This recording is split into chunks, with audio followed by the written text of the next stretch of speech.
I didn't come to the planet Varelles to be a hero. I came because no one else would. Varelles was marked in the Coalition star charts with a dull amber glyph, the color reserved for post-contact anomalies. Not hostile. Not quarantined. Just unresolved. The kind of place corporations avoided because there was nothing to extract and militaries ignored because there was nothing to conquer. For a human like me, Jonah Reed, former systems engineer, current independent salvage contractor, that made it perfect. My ship, the Wayfarer's Wake, slid out of jump space on the edge of the Varelles system with a familiar groan of stressed alloy. The stars snapped back into place, and the pale blue-white sun of the system bloomed across my forward viewport. Navigation stable, the ship's AI intoned. Radiation within tolerable parameters. Atmospheric scans of Varelles ongoing. I leaned back in my chair, rubbing the scar along my left forearm, a souvenir from a reactor breach 2 years earlier. Any signs of active civilization? There was a pause. A long one. Unclear, the AI finally said. Multiple megastructural ruins detected on the surface. Energy signatures inconsistent with known technologies. Life signs present, but sparse. That was new. The last survey, conducted over a century ago by a now-defunct alien consortium, had labeled Varelles as lifeless but engineered. A dead world filled with the remains of something ancient and advanced. Yet my sensors said otherwise. I smiled faintly. Well then, let's go say hello. The descent through Varelles' atmosphere was smoother than expected. Thin clouds streaked past the hull, glowing faintly with ionization. The planet below was a tapestry of muted colors, ashen plains, crystalline ridges that caught the light like fractured glass, and vast circular depressions that could only be the remnants of cities long collapsed into themselves. I sat down near one of those depressions, choosing a relatively flat stretch of ground bordered by towering, rib-like structures half buried in dust. They looked organic, like the bones of some colossal creature, but scans confirmed they were artificial. As the landing ramp lowered, a dry, almost metallic wind swept into the cargo bay. The air was breathable, though thin, and carried a faint hum I could feel in my teeth rather than hear. I stepped out, boots crunching softly on the pale ground, and activated my suit's external sensors. AI, I said, keep a wideband scan running. Anything living within a kilometer. I want to know. Understood. I hadn't taken 10 steps from the ship when the first alert chimed. Life sign detected. Weak. Approximately 300 meters northeast. My heart rate spiked. 300 meters wasn't far. And weak was rarely good. I broke into a jog, weaving between leaning pylons and collapsed walls. The ruins here were more intricate up close, smooth, flowing lines that suggested a species that built with aesthetics as much as function. Symbols etched into the surfaces pulsed faintly as I passed, reacting to my presence. Then I saw her. She lay at the base of a fractured spire, her body partially curled as if she'd tried, and failed, to shield herself from something. At first glance, she looked almost human. 2 arms, 2 legs, a torso, a head with a delicate slope to the jaw. But the similarities ended there. Her skin was a soft, pearlescent blue, translucent enough that faint patterns of light pulsed beneath it, like bioluminescent veins. Her hair, or what I assumed was hair, flowed around her head in fine, filament-like strands that shifted color with her shallow breaths. She was beautiful, and she was dying. I knelt beside her, my training kicking in. Hey. Can you hear me? Her eyes fluttered open. They were enormous, liquid silver, and unfocused. When they met mine, something like shock passed through them. A human? She whispered, her voice barely audible, yet somehow clear inside my head as well as my ears. I sucked in a breath. Yeah. Yeah, I'm human. Name's Jonah. I'm here to help. She tried to move and failed, a shudder racking her slender frame. The light beneath her skin flickered erratically. Do not come closer, she said weakly. You should not be here. I ignored that, pulling my medkit from my pack. You're injured. Whatever did this is gone, right? Her gaze drifted toward the sky. The world itself is killing me. That gave me pause. I scanned her with my handheld analyzer. The readouts made no sense. Energy levels far beyond human biology, cellular structures oscillating between states, internal damage that seemed to be unraveling. What happened? I asked. She swallowed, the motion slow and painful. My name is Ashariel. Was a warden of Varelli's. My kind maintained the planetary lattice that keeps this world stable. Lattice. The core systems, she said. They are failing. Have been failing for centuries. I stayed behind when the others left. Someone had to hold it together. My analyzer chimed again, more urgently. She's experiencing catastrophic energy loss, the AI said through my earpiece. Her physiology appears to be dependent on the planetary energy field.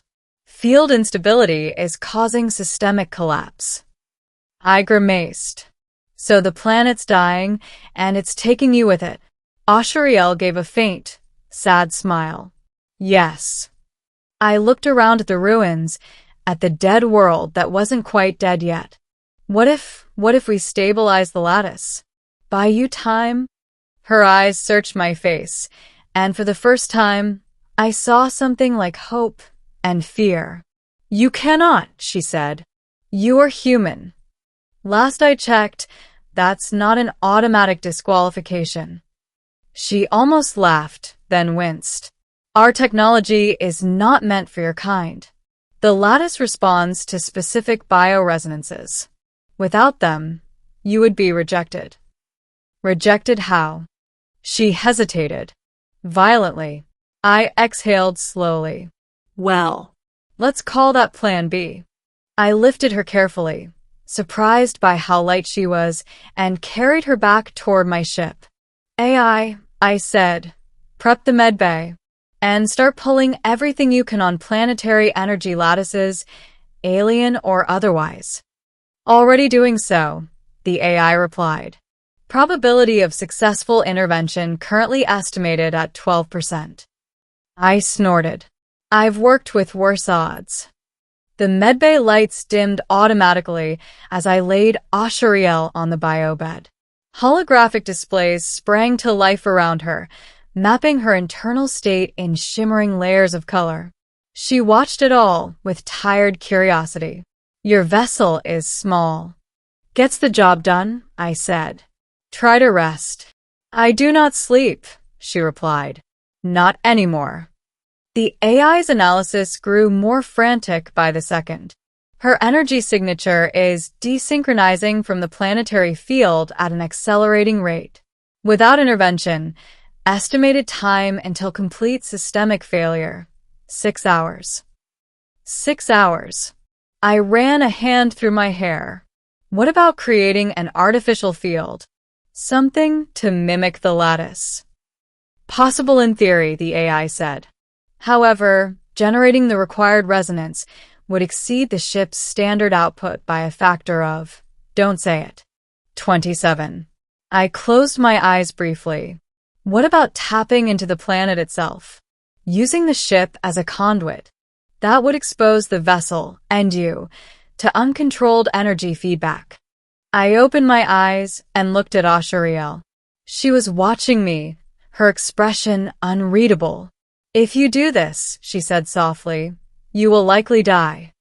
I shrugged, trying for casual and failing. You're already dying. I'm not big on watching that happen. She reached out, her fingers brushing mine.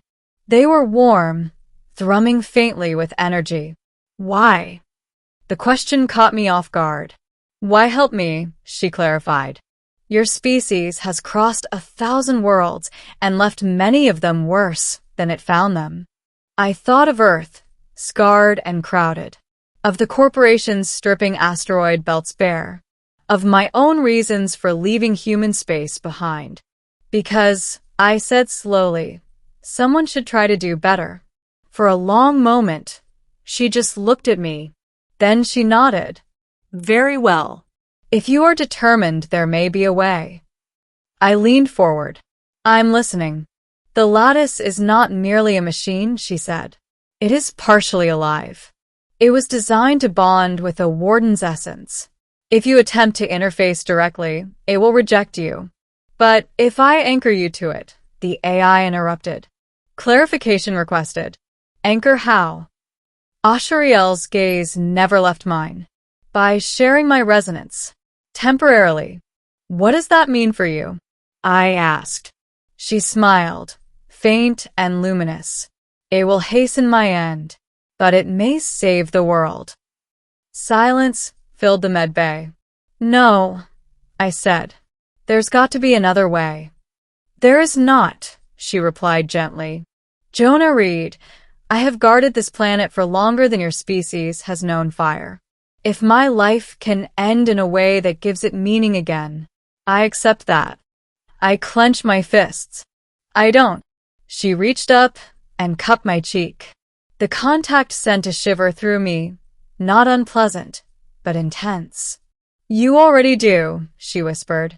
We descended into the heart of Varellis an hour later. The entrance to the lattice core lay beneath the largest of the ruined cities, hidden behind layers of collapsed architecture and energy barriers long faded. The ship couldn't follow us all the way, so the AI remained in orbit, monitoring and advising as best it could. The deeper we went, the stronger the hum became, vibrating through my bones. The air grew thick with charged particles, making my skin prickle even through the suit. At the center of it all stood the core. It was immense, a sphere of interlocking rings and luminous threads, slowly rotating in midair. Cracks of darkness spiderwebbed across its surface, leaking raw energy that lashed out unpredictably. Ashariel swayed beside me, her light flickering dangerously low. It is worse than I feared, she murmured. The lattice is unraveling. How do we fix it? I asked.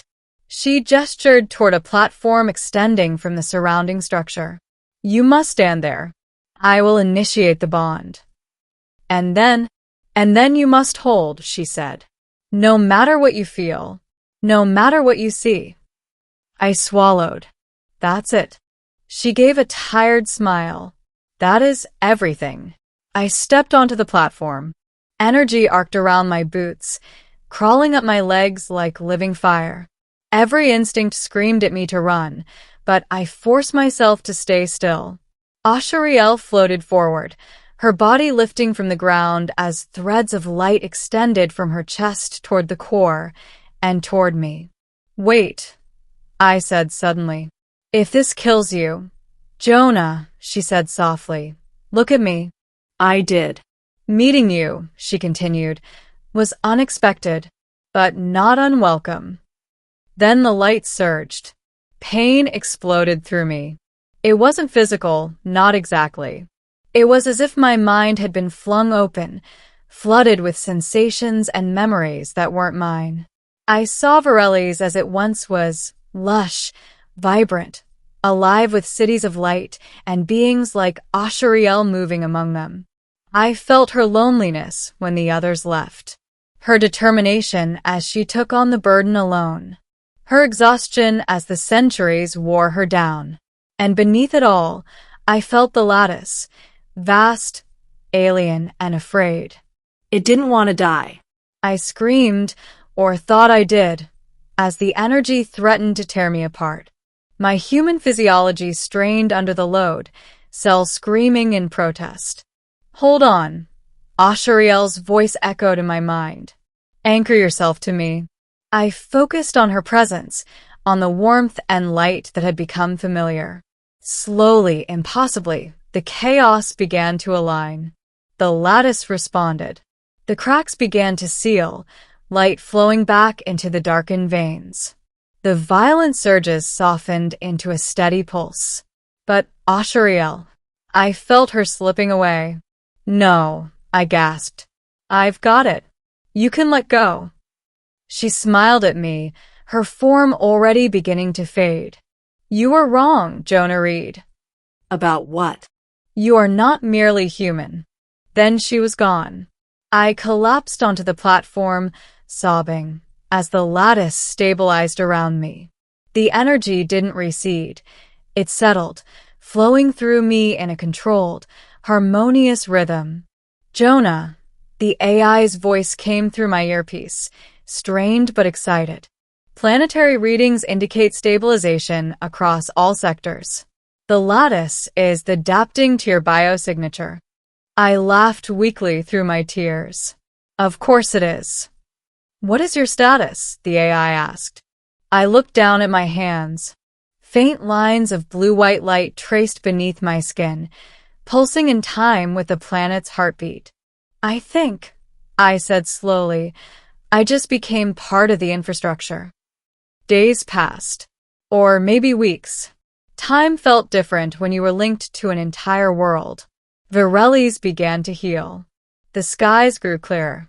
Dormant systems reactivated, breathing life back into the ancient cities.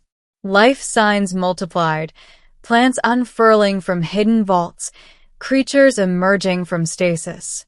And me? I didn't die. The lattice adapted, as the AI had said, reshaping itself to accommodate my human biology.